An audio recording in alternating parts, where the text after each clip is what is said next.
noon nung ako ay lumabas, bigla nagtingin ang mga kupal sa labas. Di na ako natakot sa inimbento nyong batas. Ako'y tutuloy lang, pwede ka namang umatras. Anytime and time, pwede ka naman na tumusok. Sige, eto na yung ebot hanggang mapunta sa sulok. Inabot ang lahat hanggang umabot na sa rurok. Di na ako titigil hanggang ako naman tumumba. Para saan ka ba nagpapanggap? Alam ko yung tunay. Gusto mo mamaalam pero takot naman sa hukay. Ngayon hindi ko na alam kung sino ba ang tunay. Wala kang matatapos kung palagi kang maingay. Gusto mo manahimik pero diyan ka na humanay. Lumaban mag-isa, dito na ako nasanay. Natuto mag-inay, inalala ko si nanay.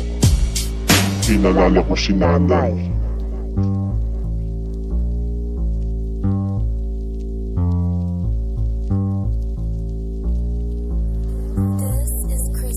Pag ako ay di nang bala, babaong ka pababa. Mag-isip-isip ka muna kung saan ka babangga. Sapagkat bilang ako sanay sa pagkakadapa. Aking mga kataga-tago sa mga pandama. Masakit pananalita na iyong madadama. Kapag kami ang binangga, kapayapaan ay wakas. Hindi na muling tataas sa mga makapangahas. Dito na magwawakas sa mga kuto na angas. Dahil nandito na ang mga makatang baguhan para ibaon-baon ng mga kupal sa daan. Kaya tumapik kami kung ayaw mong samain. Panahon na namin to, huwag ka manghila pababa. Masyado ng bida-bida, mga di namang kilala. Mga wala naman tong tira, yabang lang dala-dala. Wala akong tinatamaan na iba. Ang mga liblib kumakalog na at dinadaga.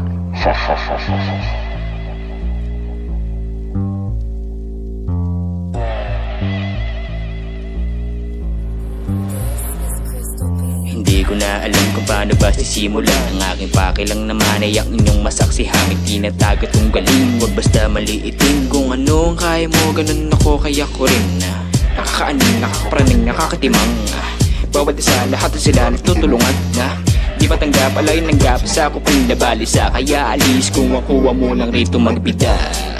Masyado ba akong mabilis? Bes wag ka na mainis, baka ang utak mo imalihis. Dinedirekta ko lamang ang ating tingkes, lalo sa mga nakatingin sa atin na piges. Hindi na kasi matunog kaya di marinig. Isa-isa lamig dito o aming pinatabi.